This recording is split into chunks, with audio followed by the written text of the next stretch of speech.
Hello, my wonderful, beautiful friends, guys. Welcome back to our /Entitled People, where people truly believe the world revolves around them and nobody else matters. And in today's episode, we've got idiots getting arrested, disgusting waitresses, Karens lying to store owners, and one OP tells a ridiculous story about a Karen renting out a moving truck, and you'll never believe what happened. I hope you enjoy the stories, don't shake your heads too hard, and as always, you can send or link your post to this email right here. Let's dive in. A long time ago, my parents bought a move-in ready house that had a pool table in the screen room. The thing is, none of us really used it. It was a buffet table during Thanksgiving and a wrapping station at Christmas, and that's about it. It's a shame too, because this was a high-grade pool table. It was full-sized, super sturdy, and had a set of 6 adult cues and 2 children's cues to boot. So one year around the holidays, my parents decided to give it away. It was a free pool table, plus a set of 8 cues, free. Pick up only. Now my parents thought it would be gone within the first day of posting it, as who wouldn't want a free pool table around the holidays, right? What a great gift to surprise the family with. The first message was from a guy who asked why it was free, refusing to believe that my parents didn't want it. He was convinced there was something wrong with it, and he said he would take it if my parents deliver it. He finally called them a-holes when they reminded him it was pickup only. The second guy said he would take it, but then he looked up how much it cost to move a pool table, which is around $800 to $1,200 depending on the company, and then he demanded my parents deliver it. The third was a guy who said he would take it, said he was getting friends to move it, said he would be there tomorrow, said he was on his way, said he was 1 hour out, and then never even showed up, and he ghosted my parents. The fourth guy said he would take it if they deliver, and was then reminded it was pickup only, and then he complained it was too expensive to hire pool table movers. To which my parents replied, "That's why it's free." The fifth, sixth, and seventh was a repeat of 3, and the 8th guy was a repeat of number 4, 5, and 6. So after the 8th person, my parents got fed up and they removed the ad. They considered just taking an axe to it and putting the table out for the garbage truck to pick up. But then Mom gets an idea. They looked up pool table movers in the area, and they found a quote for $950. They then put the new ad on Craigslist.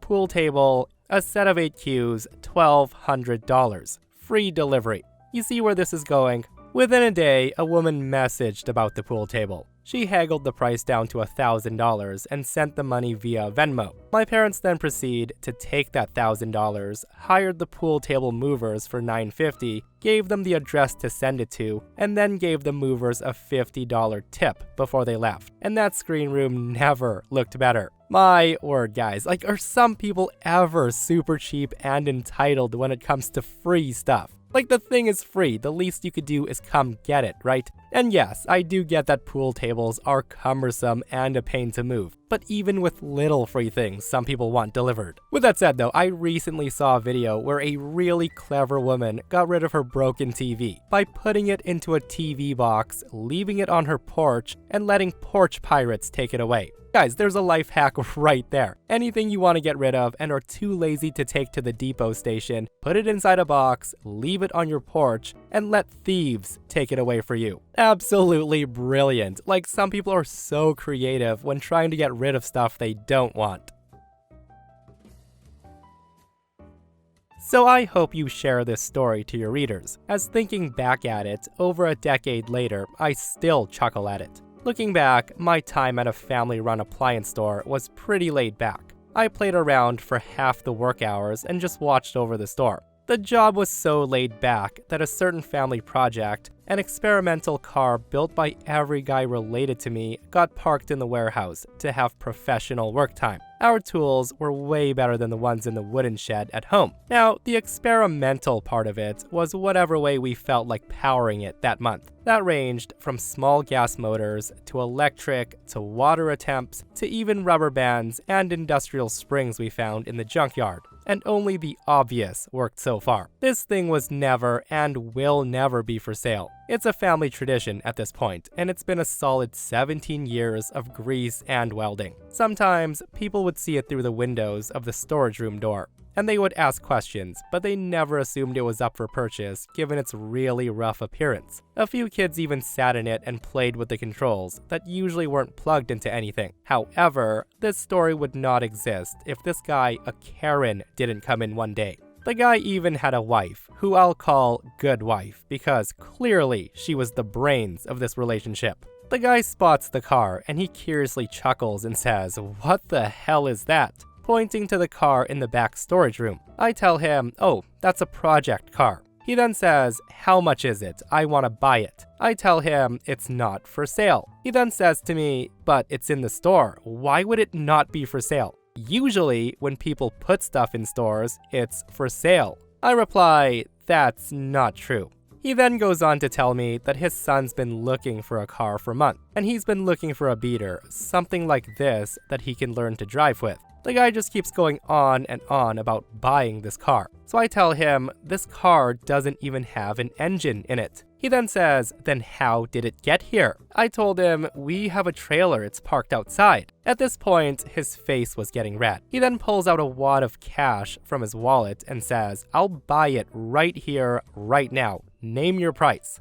And again, I tell him it's not for sale. The guy basically said the exact same thing for like 5 minutes, until he walked off to his wife, who was looking for a decent stove. So we went about stacking shelves until he suddenly disappeared. I had my cousin look around while I checked the cameras in the back next to the car. As soon as I got to the window, I saw this guy in the driver's seat, and he's rapidly turning the key, messing with wires, trying to turn the car on. This is when I call my cousins over to help, as the guy was in the back area where no customers are allowed. We walk over to Karen with our arms crossed, and my cousin says, "You're kidding me, right?" The guy says, "This car is terrible. It doesn't even turn on." And hearing that, I'm like, is this guy serious? I just spent 5 minutes telling him that it's not for sale and doesn't even run. So I tell him this car isn't for sale and the engine is currently suspended over your head. The guy sputters as his wife stomped in and just glares at him. His wife asked him,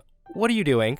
The guy tells her, "I just saw this car in the window and I wanted to check it out for Ricky," whom I assume is their son. He says, "It looks like it's in good shape, but they won't sell this car to me. What do you think?" The wife takes one look at the car and says, "What? This is a piece of crap." Now that might sound rude, but I did nickname it Mr. Ugly, so I don't care. He then says to his wife, "But I can fix it up. It'll be a father-son project." His wife says, "No, we're getting him the Honda, end of story." Husband tries to argue and says, "But listen, what if I get this car for myself, and then we could..." That's when my cousin stops him right there and says, "Sir, this car is not for sale, and you're trespassing and possibly damaging our property. You're not supposed to be back here, so please leave now or I will call the police." At this point, the guy has two options: to forget the non-functioning, experimental, rusty, three-wheeled joke of a car, or get arrested. Well, the guy chose to stand his ground, despite his wife trying to drag him out of the store. Long story short, he got arrested. He was also banned from coming back to the store, and we had a giant picture of him up on our door for a while. Oh boy, the hills that some people choose to die on, right? And I will never understand why people choose to get arrested when they can simply walk away when given the chance. I really don't get it. Like, is it self-entitlement? Are they not afraid of the law? I don't know. Like, even the guy's wife was trying to get him out, but nope, he would rather stand his ground, face the cops, and go to jail. But hey, at least she's got a story to tell their son Ricky though, right? You'll never guess what happened to your father. We went to buy a stove, but he wanted to buy a car for you, and ended up in jail. So this story takes place several years ago. My mother and I like to frequent a well-known Canadian restaurant chain known for their delicious rotisserie chicken and sweet potato fries. Don't forget the sweet potato fries. One night, just before Christmas that year, we decide that we want chicken for supper. So we bundle up and head on over to Miss Chalet. See what I did there? The hostess sat us next to a fireplace. The Christmas music was playing softly, and we were filled with the anticipation of a delicious meal to come. We decided to start with a baked garlic loaf, a drippy, buttery monstrosity that's delivered to our table. under a mountain of diced onions and tomatoes. Having placed our orders, we sat back and we just chat about stuff that I can't remember. We had noticed that our server seemed a bit snappish and dismissive. Okay, she was a bitch. Like the Grinch was frickin' Barney compared to her. Maybe her shoes were too tight, her apron was on upside down, or maybe her heart was 2 sizes too small. But it was probably because she was working Christmas Eve, but whatever the issue, her heart, her shoes, or whatever, our server clearly disliked her job. After a while, our noses were greeted with the beautiful scent of garlicky goodness, and our delicious buttery loaf was placed before us, along with 2 empty plates for us to use. All was great, until I looked at my mom's plate and I saw it had a huge dirty smudge on it, and I'm thinking, ew. So I got the server's attention and pointed out the dirty plate. And this is where our wonderful, candy cane scented everything went to hell in a handbasket. Now, what I'm about to reveal is the absolute truth, with not one smidgen of exaggeration. The waitress comes over, I explain what the issue is, and she just looked at us with a dead expression on her face. The waitress then takes my mom's plate, licked her thumb, rubbed the dirty smudge off with her spit-coated thumb, and then hands my mom back her plate. And she said, "Here you go, fixed." Watching her do that, I just stopped dead. I looked at my poor mother, who was looking equally stunned, and then turned and glared at the server. I told her my mother would like a new plate now, please. The server huffed and said, "Fine." She then flounces over to the counter and she got my mom a new plate. I was able to watch the entire time as it was within my view, so I made sure it remained spit-free. She then slaps the plate on the table and she stalked away.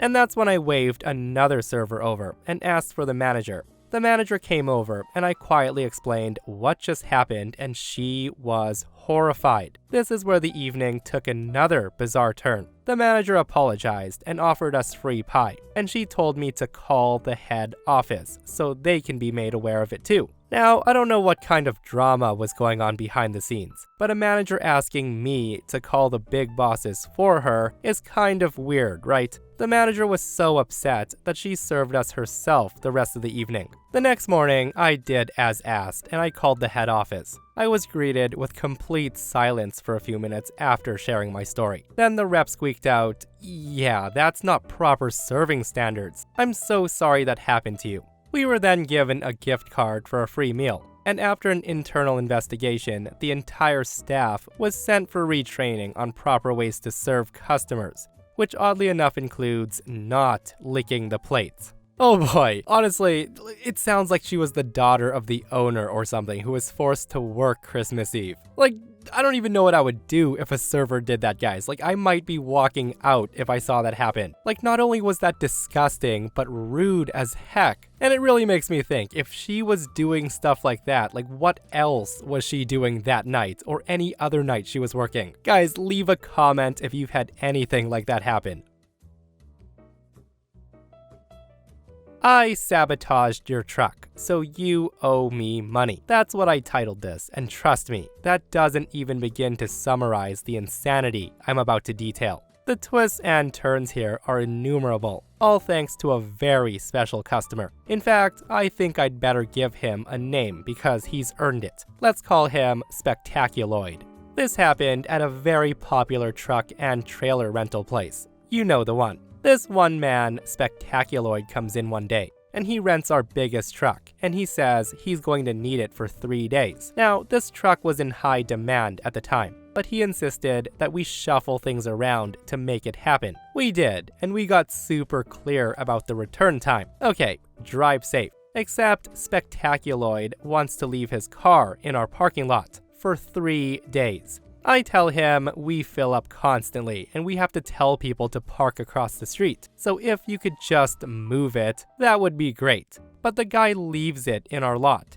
Not only that, but he leaves it uncomfortably close to the side door too. So we spend the next several days having to squeeze by his bumper. But that's fine. Whatever. 3 days later, Spectaculoid calls and my coworker Andy answers. A thing about Andy is he's been given his 2 weeks notice for a laundry list of screw-ups, one that cost us all a Christmas bonus. But Andy figured that if he did a really good job, he could get the manager to change her mind. So Spectaculoid asks for an extra day. Andy says to him, "No problem, sir." And here's the thing. The family who reserved that truck for the afternoon are now screwed. Nice work, Andy. We figure out Andy's mistake when the family arrives. And after calling Spectaculoid and letting him know that he needs to bring the truck back, he flat out refuses to bring the truck back. He said, "Nuh-uh, he said I could have it." So we make some phone calls and we find a canceled reservation for a replacement truck. So at least that worked out. But we're looking forward to getting the truck back the next day, as it's going nuts around here. Everyone wants a truck. The next day, Spectaculoid calls again. He wants to extend the rental again because his friends didn't show up to help him unload. And I'm thinking, dude, come on, it's a 1-bedroom apartment. Most people take 6 hours to move, and you've had it for 4 days, including that extra day. You are neither elderly nor infirm, so empty the truck and get it back here. The guy tells me, but all my stuff is in there. I say, so empty it right now. He tells me, okay, I'll try. I let him know, seriously, it's officially late in 1 hour and it needs to be back here by then. There's no way to extend the contract, and keeping it longer is theft. At that, he says, oh, okay, I'll bring it back. But does he drive it back? Of course not. In fact, things are about to kick into high gear. A little while later, I hear my manager yelling at Andy, telling him, tell the guy to call roadside assistance. Andy's on the phone with you-know-who. Spectaculoid's claiming the truck won't start, and Andy was about to extend the rental. Luckily, this time, he doesn't get the chance. Now here's the thing. A truck not starting isn't unusual. People leave headlights on all the time by accident. It's easy to forget things like that with an unfamiliar vehicle. That's why we plaster the number for free roadside assistance all over everything. Spectaculoid, having agreed to give them a call, now wants a storage unit for free, for the inconvenience. This is when the manager takes over, and smelling a rat, she tells him to hold, while she searches his name in our storage system. And what do you know? Spectaculoid has a storage unit with us, and he's overdue. This is when he tells the manager, well, you would have had the truck back days ago if I had a bigger unit to store all my stuff. At that, we don't compute. For some reason, we end down this weird rabbit hole where he talks about how he intended to load up the truck and dump everything in a storage unit. And we're thinking, okay, we don't care. Anyway, that's no big deal. We tell Spectaculoid to hurry up and call roadside assistance to get the truck back tonight. He then argues that he doesn't want to.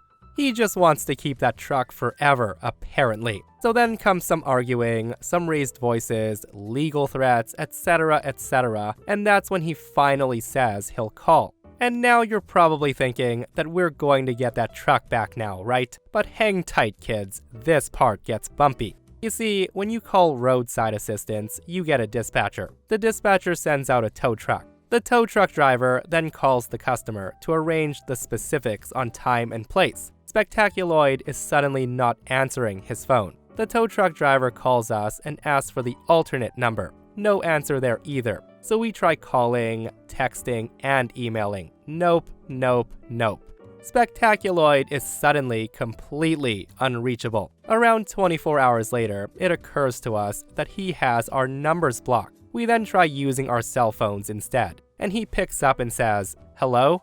And this is when my glorious manager unleashes her righteous fury. My manager says to him, you will unblock our phone numbers and stop avoiding us. You will call roadside immediately, and you will do whatever is asked of you to get this truck back right now, or you will end up in jail. Spectaculoid agrees, but not without some grumbling. The next call we get is from roadside, and they're losing their lid. The list of complaints includes, number 1, the truck is jammed between 2 buildings, and he's not sure how it's physically possible that Spectaculoid got it in there. The sides are touching.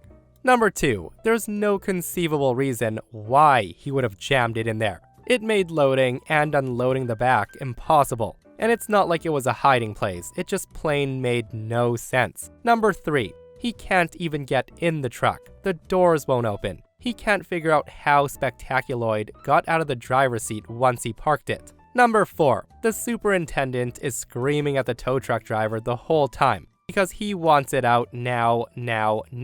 Apparently, he's been fining Spectaculoid over $100 a day to get it out of there. Number 5. The driver had to leave to get a special winch to pull it out of there, which sent the superintendent into a total hysterical fit. And lastly, when he got it out to the road and climbed in to try to start it, he saw that Spectaculoid had ripped out the starter of the engine and he left it on the floor. And he's thinking, what the F? As the layers of confusion and utter bafflement wash over us, we arrange for the truck to be towed to our lot, with the back facing the storage unit so it can be unloaded as soon as possible. We then call Spectaculoid. We ask him, hey, so why the hell did you rip the starter out of the engine? He says, oh, that? Well, I figured that I had to in order to get Roadside to come out to get the truck. We were shaking our heads, and we say, what? But that doesn't make any sense. He then says, oh, I've also had to take a lot of cabs to and from work, and I think I should be compensated. We ask, why? He then tells us, well, because the truck wasn't working. We let him know, setting aside the fact that you did that yourself, why didn't you come to our lot to get your car? And this is when he says, oh, it doesn't work. So we deny his request for days of cab fare. And by now, you're probably thinking, hey, at least it's all finally settled, right? Well, there's still several days of procrastination until he unloads his truck into the storage unit, and a massive repair bill. It also covers a big fresh gash along the top of the truck from scraping against the building. And one last fun thing. Andy's final contribution to the saga. Spectaculoid was allowed to move into the storage unit without the usual deposit. And while he has spoken on the phone with us about it, he's been carefully avoiding coming by while we're open to avoid making the payment. So his stuff is locked up until he pays. If we don't get a payment, it'll all go to auction the next month. The last time we saw him was on a security camera. We noticed his car was finally gone, so we checked the recording. And we saw that at 1 a.m. a van pulls up. Spectaculoid gets out of the passenger seat, hops inside the car, and drives off. The car suddenly works. It's a Christmas miracle. And seriously, I can't believe I'm not making any of this up. I cannot believe it either. Like, what a whirlwind of a story that was. And I have no idea why they didn't get the police involved right away. And especially after it was found jammed between two buildings and vandalized. Like, are you as baffled as I am? Guys, I have so many questions that will remain unanswered. Like, what was his end goal? Why did he cab to and from work? And why the heck was the truck jammed between two buildings? And how did he get out? Like, if I was the manager there, cops are getting involved for sure, right? Like, they let that guy go on way too long doing whatever he wanted to do. But that's just me. Guys, let me know your thoughts and what you would do. And that, my friends, brings us to another end of /entitled people. Guys, I hope you enjoyed today's stories. If you did, hit that thumbs up. And if you're not subscribed, consider subscribing so you don't miss these crazy stories. And if you missed the last episode on the channel, it's an r/malicious compliance episode where smug Karen bosses are getting humbled. It's such a wild episode, so go check it out if you haven't. And myself and Stevie Boy will see you guys in the next one. We love you.